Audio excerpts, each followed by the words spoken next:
Hi, this is Scott Livingston with your Leadership Tip of the Week.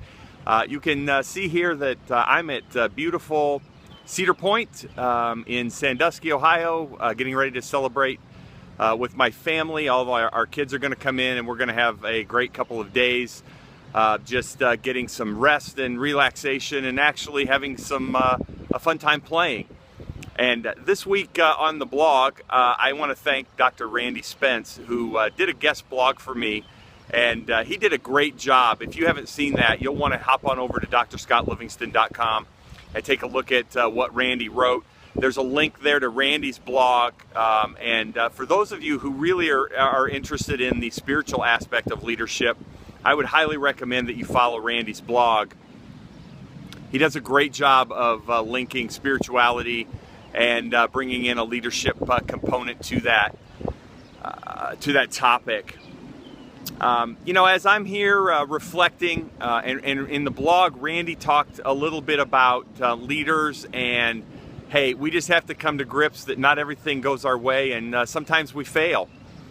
And as I'm reflecting and as I was having coffee this morning and I was watching the workers get ready to open this bastion of roller coasters at Cedar Point, I was really just reflecting on what they were doing this morning, and they were getting this park ready for the thousands and thousands of visitors that are going to come in and have a great time and play.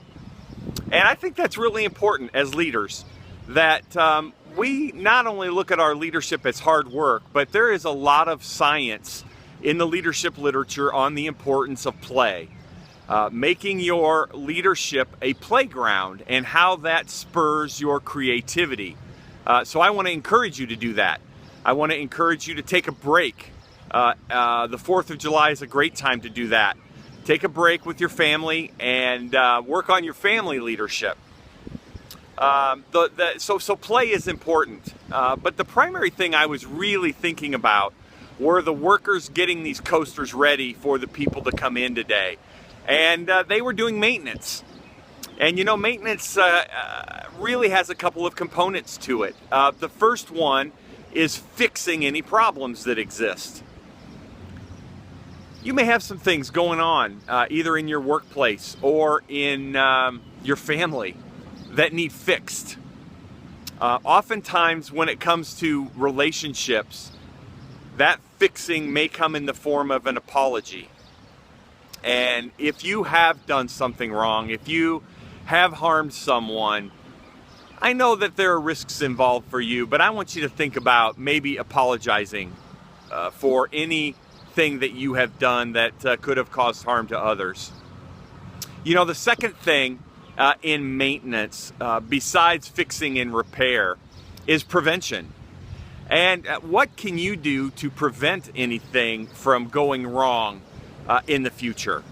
I want you to think about that. And I think a lot of times looking people in the eye and just telling them the truth, telling them the way things really are from your perspective, it's much, much better than making up things that aren't necessarily true. So what I would really encourage you to do today is to prevent anything from coming off track in terms of your leadership.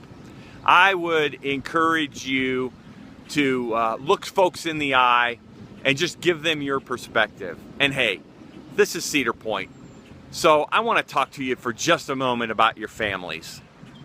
There's nothing better in the world than your family. And I realize that many of us have many different dynamics that go way beyond the purpose or the intention of this blog.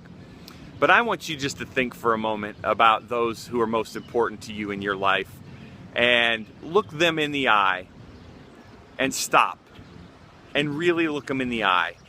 Look them in the eye, catch their eye, and tell them how much you love them and tell them how much you appreciate them and what they mean to you in your life. Take 30 seconds. Some of you, that will make you very uncomfortable. Some of you take a little bit longer than that. It comes natural to you. But just take a minute and stop and look at them and really capture them in the eye and the essence and tell them how much they mean to you. hey, this is Dr. Scott Livingston. I hope that you guys have a great 4th of July weekend, and we'll see you next week on the Leadership Tip of the Week. Have a great 4th.